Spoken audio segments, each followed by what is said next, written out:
Hello, and welcome to Terry Messenger's Genius Zone. This is a place and a space where we bring value to our audience to help you with the 5 master keys, whether that's through your health, whether that's through your relationships, whether that's through your self-esteem and your self-love and your own personal development, whether that's through your zone of genius and whether that's through your legacy. So, speaking of zone of genius, we are going to bring on board a beautiful lady who is definitely in her zone of genius.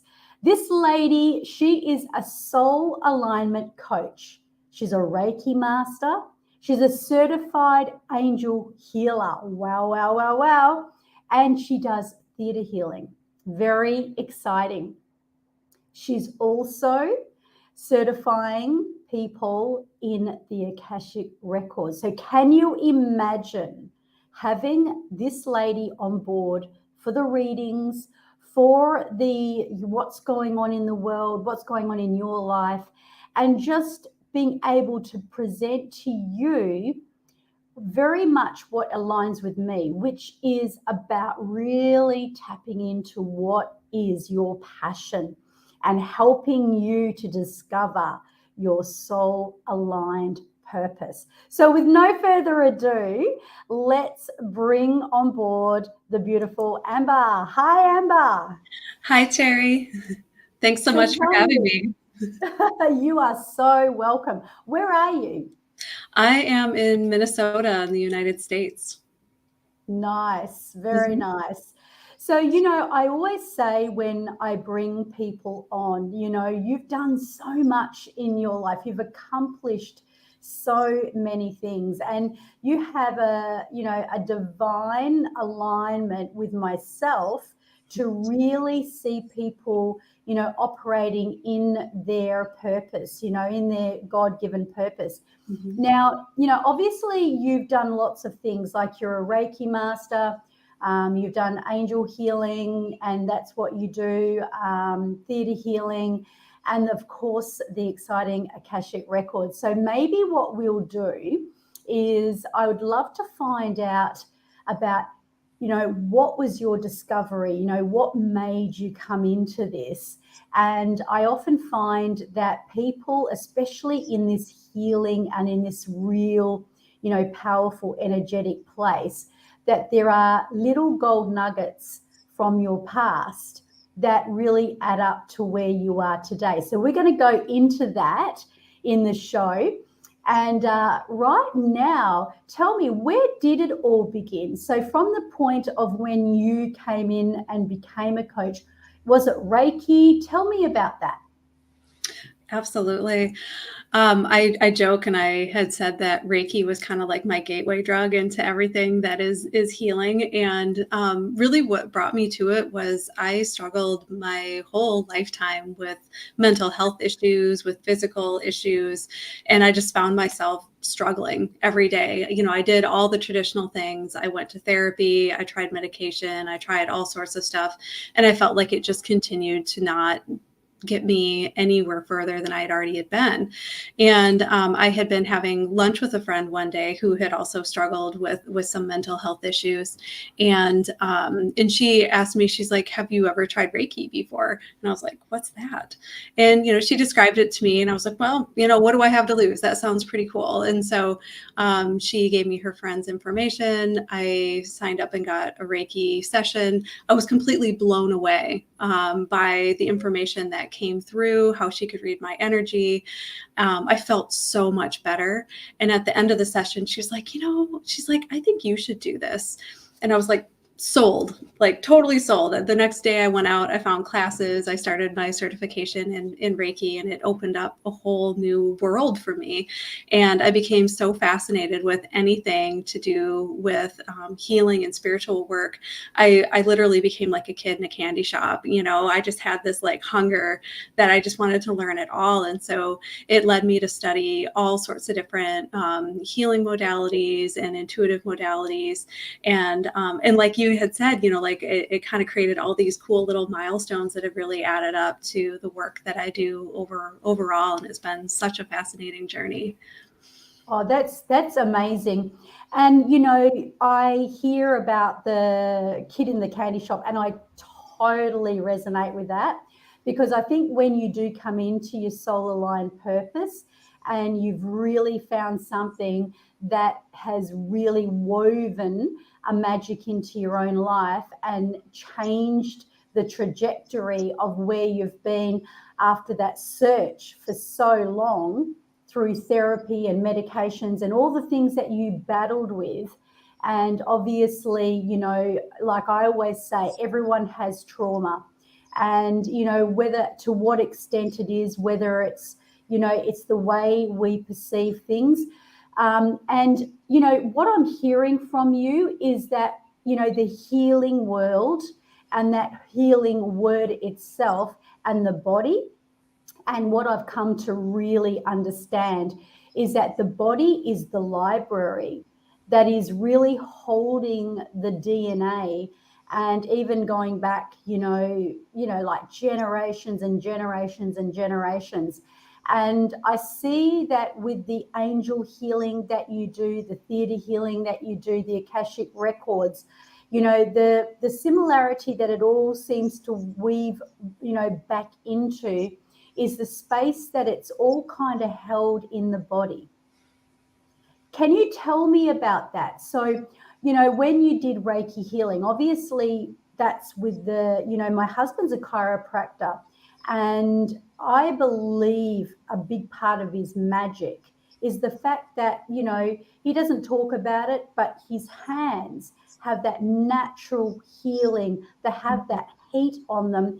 And also, he does the kinesiology, which is really the reading of the body. So it almost seemed like my kids used to say, oh my gosh, he's crazy, because he would use this book and he'd put it onto the patient's stomach, and he would have them lay on their back on the bench, and he would check their muscle, and he'd be able to tell them what trauma and approximately the age, and he wouldn't be asking them any questions. He'd be talking, and as he was moving through and utilizing this, and it's just something that I believe it's a divine gift given to people.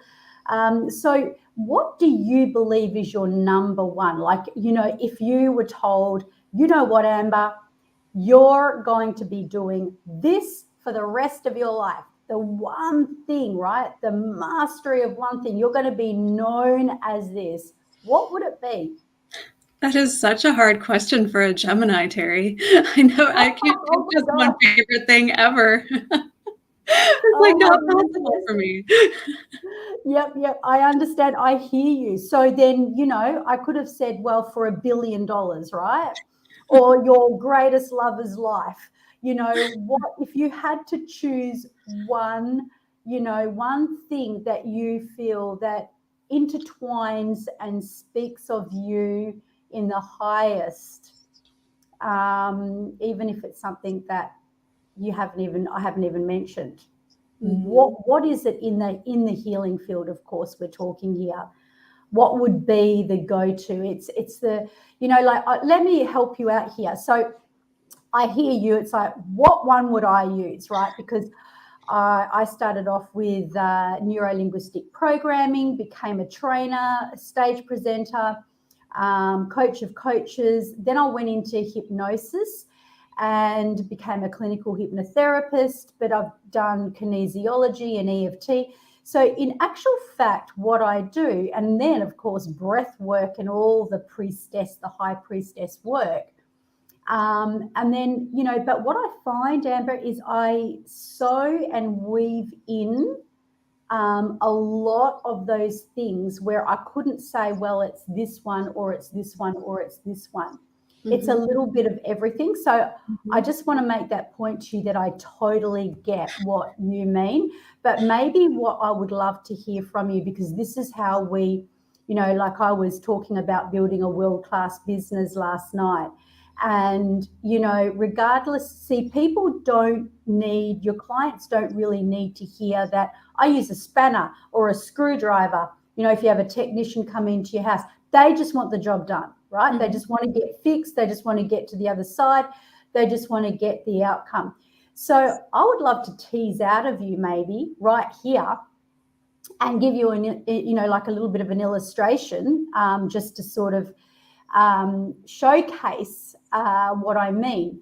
So if I was put in that same position as you and I just got asked that same question, what would you do? I guess I'm going to express it without a label. There's not going to be a label attached, but it's where you take a person and you discover back into their childhood and even beyond, into their ancestral DNA, but usually in their own childhood first, where their significant event of pain actually came from. Track it back to where the ancestral lineage, where it was handed down and how far back it actually came from. And then discovering, the higher purpose of how that's connected with their future of, like, let's just say they are a coach or a healer and they want to really shift the world and shift the energy of the world. So seeing how their experience was a very big part of them getting there. And then I would do this energetics. So the energetics, because we don't like to spend too much time doing any one thing, is where they're moving into that higher space with their super consciousness and really calling in their guides and getting that healing and releasing and dissolving and clearing, and then giving them the ability to quantum leap into their future so they can code themselves into their divine self with all the resources they require, all the, the downloads they require and the magic, and then bringing them back into the now so that they can then do the dance of life and just be in their omnipresent state. Now, for viewers, listeners out there, that may be like, whoa, what was that? You probably have more of an idea being a healer. And, maybe you could go into some detail as I give you the stage to create some magic as if you were doing something with maybe myself. And you could talk me through that. And, almost like you are kind of showcasing your, something really juicy, delicious and powerful and yummy that you can do. So are you up for this? Are you up for this challenge to describe how that looks? And that might mean bringing a little bit of everything into one session that you would kind of showcase. Yeah, definitely. I think if I could choose just one modality if I needed to, so I could definitely do that. But I think like what you mentioned, like studying all these different modalities, I have kind of these main ones that I do, but I like to pull little pieces of what works intuitively into to different sessions. So I can definitely describe that. Yeah, and I would love to have a little bit of a snapshot of some Akashic record reading. So how do you feel about that? Like, is there anything, can you talk me through that? Yeah. So a lot of sessions that I do, I feel like my magic recipe is actually the blend, which I think is part of why it's hard for me to choose just one thing. And so what I have found over time with all the studying that I've done in healing, like I started with energy work, and I started to notice over time that sometimes it seems like people don't heal, or maybe they heal for a while and then they seem to regress. And I was like, well, why is that? And so I like I'm a bit of a sage at heart, and I like to study different things. And so, what I realized is you can heal anything on an energetic level. It's almost like opening up a portal that you can walk through and choose to do things differently. But the problem is, we're human and we have human habits. And so a lot of times what happens is if you clear the energy, the person may walk away and still have the same exact behaviors. And so then they kind of end up where they were before. So like an example could be if there's a person who's really wanting to bring in more compassion and self-love for themselves, you can do a lot of healing on an energetic level. But then if they leave the session, they go back to their life and they continue to make decisions to make themselves the last priority in their life over and over, they're probably going to end up where they were before. And so then I start. Can I ask a question on that? Can I ask a question? In your professional, your gifted opinion, do you believe that when someone does receive a healing, because I know that if we heal a trauma, and we do it in a specific way where we're actually removing it from their nervous system, from their body, from their library, it actually does go. Like I did that with a woman 2 weeks ago. Totally blew my community away because I showed them and I went through the whole thing in front of them. And, because I was teaching them this. And then 2 weeks later, like yesterday, I spoke to her and I said, now, when you think about that same trigger, because she actually, her fiance died in a car crash and, it was traumatic. That was 16 years ago. And then she held a lot of guilt around it and she attached herself to it. So as you can imagine, I wanted to bring some context because it was a very real, actual scenario and that she'd been living under that kind of thing. So when we actually released it, it's definitely gone. Like when she tries to think about, how traumatized she's been for 16 years and how that triggered her, she can't find it anymore. It's kind of gone. But there's other things that have kind of, come up.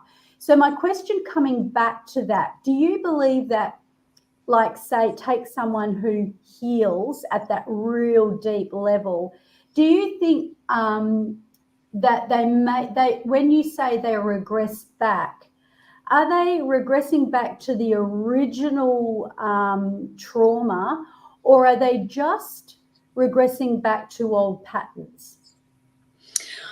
I would say that they would be regressing back to old patterns. And I think so I think when you heal that trauma, like you said, that trauma is gone, but there's the patterns of behaviors that they then created to keep themselves safe while they were dealing with that trauma. Yeah. And a lot of times what is behind those patterns are unconscious beliefs or subconscious beliefs, however you want to look at it. And so a lot of what I do is really deep belief work. And a lot of times it's the traumas that trigger those unhelpful unconscious beliefs to happen. But then I think we can clear the trauma. But then if you do the same behavior over and over, you're kind of retraining your brain to have that same belief again.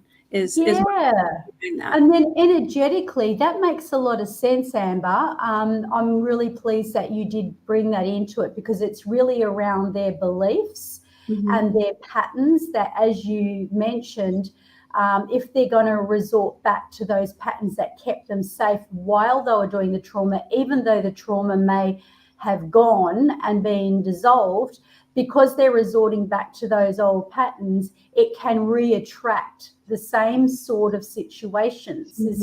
You find that, like, whether it's the same relationships or the same scenarios or the same emotions. That's incredible. So what do you find now really keeps a person on track? What do you think it takes for a person that, life's never going to be perfect. I totally understand that. In fact, I even know, like, I have setbacks. I had a setback this year and, it was a pretty bad setback. But, being in the position that I'm in, I was able to get myself out of it miraculously. I mean, Mhm. we do know how to do that, right? But the setback itself, I mean, sometimes it can accumulate and creep up, right? We don't even realize we're getting into this kind of a situation, and then suddenly, boom, oh my gosh, what on earth is happening here in my life? But in actual fact, it was just that bow and arrow taking me right back so I could go forward with this huge, step forward. So it was really, so I see setbacks and life challenges as more of an opportunity now, to actually, to go forward. What would be like, I mean, not everyone thinks like you and I think, though. So if a client comes to see you and they really want to get their life back on track, they want all this healing from you, what would be your advice? I don't know whether advice, I don't like the word advice, but what would be your guidance to them to actually keep them on track? What, for them to stay on the right path, even though life happens, and to really, stay in their alignment? Well, what I have found through my studies over time is that there's really three main stages of healing. And so I walk my clients through what those three stages are and help them really deeply discover where they're at with all three of those stages of healing. And I find that you have to really be able to go through all of those to be able to get that long-term sustained transformation that people are looking for in their healing process.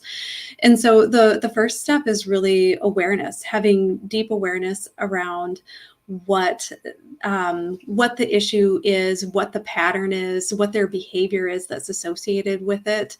So that's a lot of times where I use more of the intuitive guidance, either from the angels or from the Akashic records, to help them understand what is it that what pattern are they in, what learning is their soul looking for in that moment, what healing is needed, and and then really helping them understand what their part is in the situation. Because I'm sure you've seen this in healing too. When someone is really in deep victimhood, it's really hard for them to get ahead. They have to be able to get into that space where they understand what their part of the situation is, and how their behaviors are continuing the patterns that are happening. And that's really where they start to understand what some of their subconscious beliefs are. And then the second step is acceptance.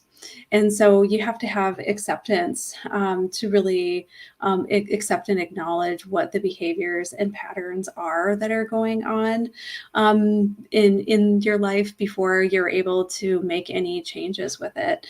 And so you really have to take full responsibility for that. I like to call it ultimate accountability. We're everything starts with us and ends with us if we want to make any changes in our lives. And it's really a place to be able to bring in a lot of compassion for why we got stuck in this situation in the first place. And so, like you had mentioned before, most of the time we get ourselves into these situations because we've had some sort of trauma, whether that trauma was in this lifetime, in previous lifetimes that we've brought it with us into this lifetime to be able to heal and learn from it, or even if it's trauma that we brought along with our generations of our family. And so we can give a lot of compassion to understand why we got to where we were, because most of the things that trouble us now actually probably helped us at one point. They helped us become who we are, and it helped us become stronger people. And then the last stage of healing is action.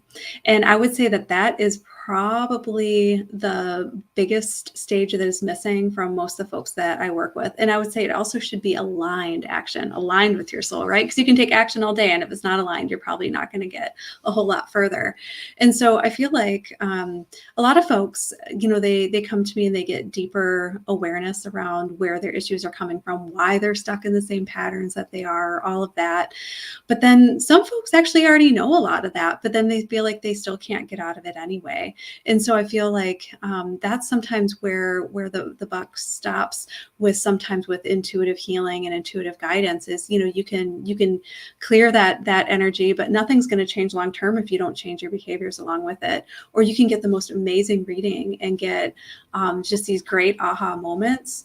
But then if you don't do anything with it, you kind of are stuck in the same place too. And so that's why I brought in intuitive and traditional life coaching into the work that I do, to really walk then hand in hand with people to help them deeply understand what are their habits, what are their behaviors that are continuing them down these paths, and help them over time build new habits, because that can be really some of the trickiest work, I think, with healing, to get that sustained transformation people are looking for. Oh, that's absolutely gold right there. So deep awareness, knowing, and yeah, I cannot agree more. The more deeply you become aware of what your patterns are, what your emotions are, what's going on for you, that is going to give you so much power, right in that number one gold nugget Amber's just given. Number two being acceptance, really just, surrender. Just surrendering. There's a point, it's that letting go, and it's very liberating. And so as you're, just allowing yourself to, I've known myself to be in those moments, because I was always in a lot of masculine energy where I was the doer, I had to be the achiever. I had to go forward, and had high expectations of myself, and this would be me just going in my masculine energy and wondering what the heck is going on. But there's been times in my life, even when I look back and I remember back to, because I've always been a little bit of a, person about purpose, and not that I really had it. I wasn't consciously aware of it when I was younger, but I feel it was a deep calling within me that, when you find your purpose, everything's going to change, which I know that this is what you're all about and where you lead people as well. So instead of being aware of it, I wasn't aware of it, but I was just in my masculine mode, and I was in real estate, and, it was our own family business. So, that's what I did, and I just lived and breathed it. And, it took a nervous breakdown for me to stop, for me to actually go, letting go. Or I'd get glandular fever, like I'd get really sick. And, it was almost like opportune. This is my subconscious. The subconscious doesn't know right from wrong. So it was throwing all these things at me. And at the time, it just seemed like, shiz was happening. And, the fact is that because I'd be going through this, I would have to let go. But there was something about being sick, it didn't matter how bad it was, and the letting go of it all that would make me take that exhale, as my mentor would say, where you're going, you're just releasing. And so I cannot agree with how powerful number two is, the acceptance. And number three, hey guys, we can't sit at home in front of a Buddha and go, and just expect magic to happen, money to fall in our lap, relationships to come out of the sky. You've got to take massive aligned action. And in fact, I would even go to say, there's a woman that is just, I trained her, and she's been part of my movement from, years ago, 10 years ago, but she's never quite nailed it. And I've always wondered, what is with this? Like, she, like, when I let her loose, she's magic. She's like Esther Hicks, and she's like the Abraham of Esther Hicks, and she is all about flow and bliss and feeling good. And I know that was the missing link for me, not tapping into my feminine energy and being able to let myself flow into that, where she was the opposite. She would be living in that energy, but she wasn't taking, and she still to this day doesn't take massive aligned action. She would blow everyone out of the water if she did. I can honestly say that in case she listens to this podcast. But if she decides one day, I am going to not only do the deep awareness, work, I'm going to not only be in that surrender and acceptance, but I am now going to step into my massive aligned action. You would hear about her because she is one heck of a talented spiritual healer. But there's, I wondered if I can ask the audience, if you look at those three things Amber's just shared, which one's missing for you? So, Amber, what do you say about this, with your clients? Can you see how people are leaving behind some of these gaps and not taking note of that, and how that does, upset the apple cart for their life? Yeah, this framework has been really powerful for both for myself and for my clients. And this is usually where I begin. I really try to figure out where they are on the stages. And like you said, some people, they're just taking action because that's how they're wired. That you and me, that's how I've been wired too. So, my work has really been being able to bring in that feminine, to bring that balance. But then there's folks that really are not very action oriented, and that's really where we need to do the majority of the work if they really have awareness around where they need to go. But then I tend to find people aren't quite as aware of what they have going on is what they think. Like I know you were talking about setbacks being really powerful, and you're talking about like the bow and arrow. I like to think of it kind of almost like a spiral, like where you come back to what you had gone to before, but each time you go deeper and deeper into that wisdom. And so I know some people get really frustrated. They're like, well, I thought I dealt with this already. Why am I back here again? But it's just really this gift, this opportunity to bring stuff up in an even deeper level, to be able to release it and learn from it and let go. And so I think that can be really powerful work. And the other piece that I see a lot with acceptance, and you've probably heard this a lot in healing work too, when people talk about parts of themselves that they find really frustrating, they're like, I just need to heal this. I want to make it disappear. I want to make it go away. I'm going to dissolve this. They use all of those different words with it. But then I actually see that as a flag that they have not accepted where they're at, because they're actually trying to disassociate from it. They're like, let's just make it go away. Let's brush it under the rug. I don't like this part of me. So whenever I hear that language, and so anyone who's listening to, like, if that's how you talk about your healing, like, I would pay attention to that, because you're actually disassociating from different parts of yourself that you need to reintegrate with. And so all of these parts of yourself need love, and that's really what shadow work is all about, is loving every part of you, even if you find it unlovable. And so you can't heal with hate. So if you find yourself using any of that language, look at maybe where can you accept where you're at more and love those parts of yourself, and give more compassion to why you're where you are right now, what led you there. Oh, I love that. What I'm hearing in there, you didn't use this word, but what I'm really hearing in there, because you talked about those shadow parts, is embodiment, like embodying them, and not treating them like they're trying to hide them and push them under the carpet. So what do you reckon happens at that point where people do kind of embody their shadow parts, and then take it from there? What do you feel happens in a person's life when they can do that? I feel like that's when a lot of magic starts to happen for them, because everyone can love themselves more. Like, I think if we all had a shared soul purpose, it would be coming here to learn how to love ourselves just even a little bit more. And when you can really, you're using the word embody, I used integrate, but totally the same thing. What I meant is, really becoming whole again, becoming one with yourself. Everything is possible at that point because you can have so much compassion for yourself. And the more compassion you have for yourself, the more compassion you have for others.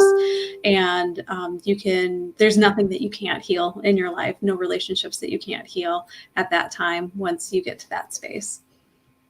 And do you believe that it's good for people to then integrate all these parts and then, to let them go? Like, do you believe that they're letting go of that shadow, or what happens to their shadow in your world?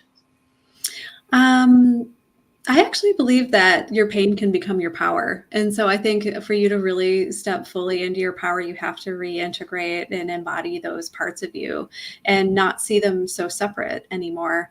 And, like you could look at it kind of like, inner child work, but they're like all these different parts of us that we're looking at. And so that is often a piece of the work that I do with my clients as well is, we really start to be able to see all these different parts that they've kind of disassociated from themselves. And then we work to really reunite them and help them get to know each other. Because a lot of times what I find is those disassociated parts that are a lot of times at the core of those frustrating patterns, with those beliefs. And if you really can open up a conversation with that part of yourself, that part of your soul, and what they're feeling, what they need from you, and really work together as one, then really anything is possible at that point. I love that.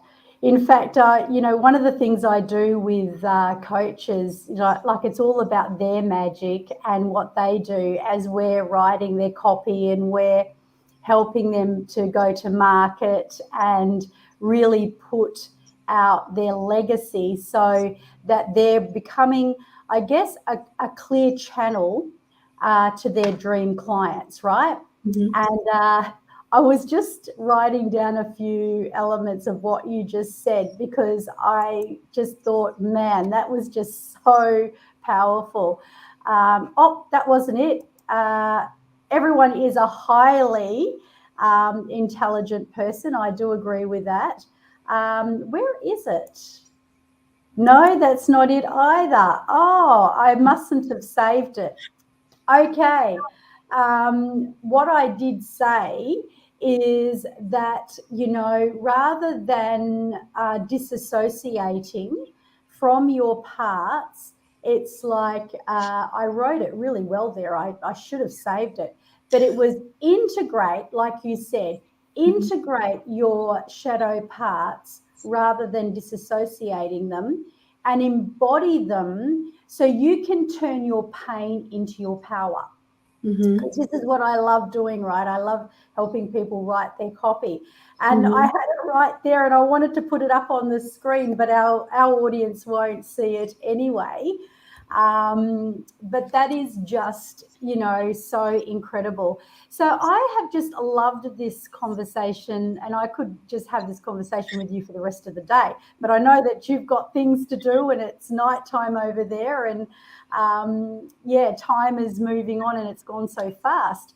So I guess, if people want to find you, Amber, and they want to do work with you, where's the best place for them to find you? And we will actually get your link so that we can pop the link into the podcast as well.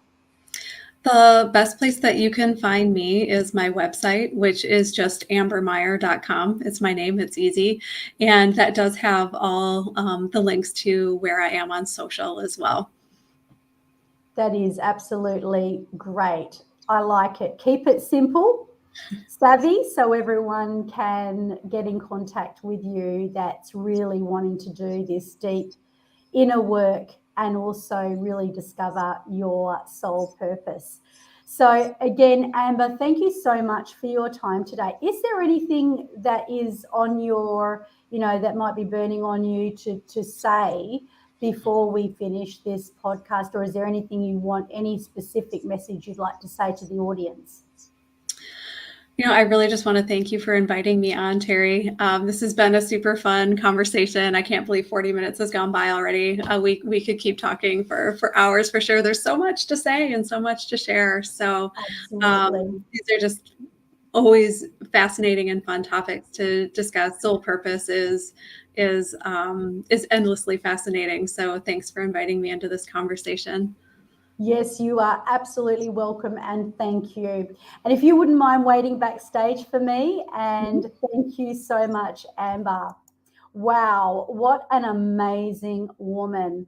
And it's just incredible how the universe just brings all these amazing people into my space. And if you'd like to know how that happens, maybe you would like to find out what your zone of genius is, or you'd like to bring your message and unravel it here on my podcast, you can go to terrymessenger.com and you can actually go in and book a call so that you can actually come on the show, or maybe you would like to look at how you can launch your legacy. Do your work with me. And yes, that's all you have to do. So I hope you've enjoyed this amazing, podcast today that we've had with Amber. And, this is the gift that I give to the world. And I'm sending you all so much love. So until our show next time, I'll see you soon.